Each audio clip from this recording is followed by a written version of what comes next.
good evening, this is Hound Dog Steve, wishing you a very pleasant evening and welcome to my channel. This evening we're going to go back and revisit Boris Johnson and the Brexit situation, because we're now riding into a situation that I don't think I have ever seen before in my life.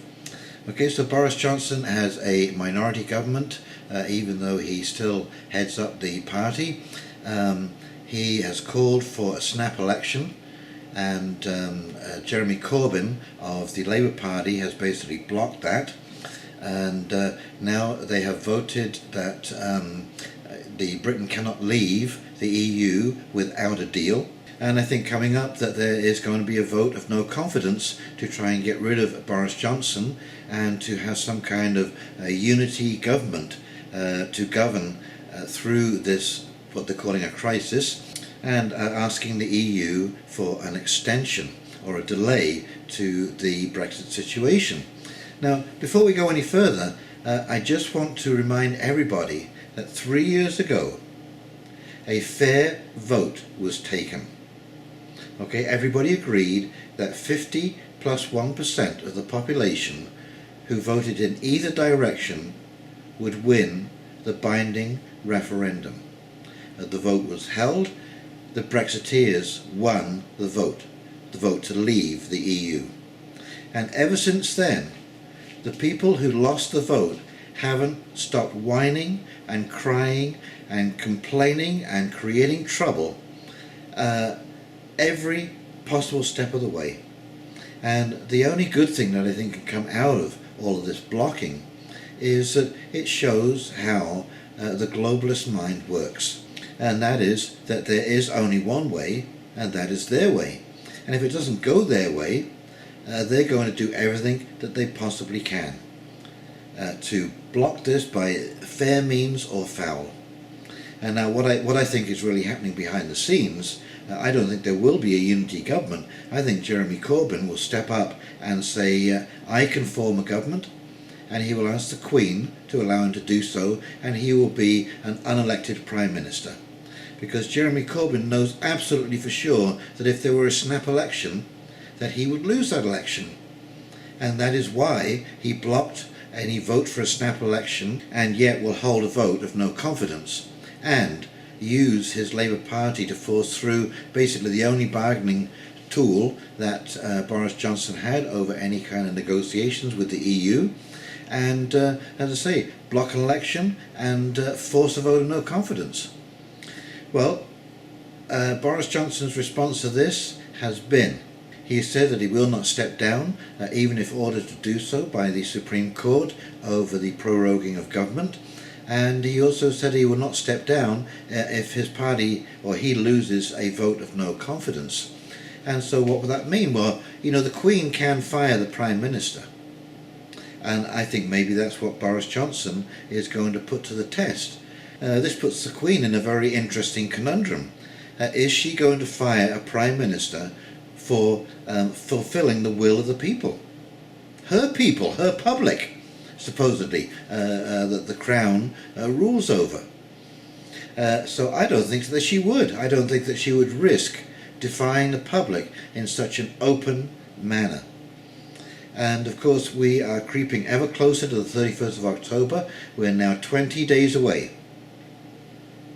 Anyway, let's just flip through these articles that I found, and then we'll come back and I'll do a quick wrap up. Okie dokie, here we go. This from Sky News. Boris Johnson refuses to rule out ignoring no confidence vote. And there he is, Prime Minister Boris Johnson.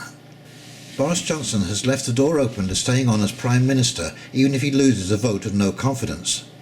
He refused to rule out stepping down in the event enough Tory MPs back a move from opposition parties to oust him over his plan to deliver Brexit on the 31st of October with or without a deal. The nuclear scenario has been mooted by some who are plotting to block a no-deal divorce from the EU by voting no confidence in Mr Johnson and installing a national unity government to ask Brussels to delay Brexit. Boris Johnson could be fired by the Queen, but should she do it? Johnson has promised he won't ask for an extension, but the law requires him to do so. There he is, Boris with Her Majesty. The Queen has the power to fire the Prime Minister if he doesn't obey the law. But as I said, this is the will of the people. These are her people, supposedly, her dominion. And so if she fires Boris Johnson, is she defying the will of the people? Would she do that? I guess we may have to find out. I came across this on RT. Boris Johnson plans to use nuclear weapon Farage to sabotage EU if Brexit delayed. UK Prime Minister Boris Johnson is not about to take the forced Brexit extension lying down, reportedly devising plans to veto the European Union's 7-year budget and appoint nuclear weapon Nigel Farage as a commissioner. Johnson has long insisted that the UK would leave the EU by October 31st, saying he would rather be dead in a ditch than ask the bloc for an extension to its exit deadline. And here we are from Zero Hedge. Brexit irony. EU rejects its own proposal. When Theresa May first started negotiating Brexit, Michael Barnier, the EU's negotiator, suggested a Northern Ireland backstop. Theresa May had to reject that idea because she needed 9 DUP MPs to hold a fragile coalition together. Brexit Basics. BBC Brexit Basics shows a Northern Ireland solution is what the EU originally proposed. A Northern Ireland only backstop? This is what the EU originally proposed. It would involve Northern Ireland alone remaining in the EU's single market and customs union, leaving Great Britain, England, Scotland and Wales free to strike trade deals. But the DUP, a Northern Ireland Unionist party that propped up Theresa May's minority Conservative government, objected to this. Boris Johnson revived the idea, somehow getting DUP on board, but now the EU seems united against its own idea. And here is Michael Barnier objects. So there you go. You just can't win with these people. I hope everyone is seeing this because it is so in your face now that is how these people will deal with all of us eventually. They're showing us how they behave. So there we go. Their own deal represented. All of a sudden, it's not good enough. Yes, the fun and games continue. And really, as I say, I've never seen anything like this in my lifetime happening within the British government. And so how this all plays out, we are in uncharted territory. But as I say, you know, the two good things that are really coming out of this is that the British public and hopefully the world public are seeing how the government behaves so foolishly. This decision should have been wrapped up and done years ago. There should have been no blocking. The deal should have been negotiated and gone through, and Europe given the ultimatum, you negotiate fairly or we're out without a deal. And that's that and all about it. And the other great thing that this shows is, as I say, how the globalist mind works. You know, I forgot to mention earlier about the deal negotiated with the EU and Northern Ireland and the backstop, and the EU now turning down its own deal when Boris Johnson is trying to negotiate that as a possible settlement. He's got the DUP on side. They're happy, or they're going along with the deal. I don't know whether they're really happy about it, but I think it's a great solution.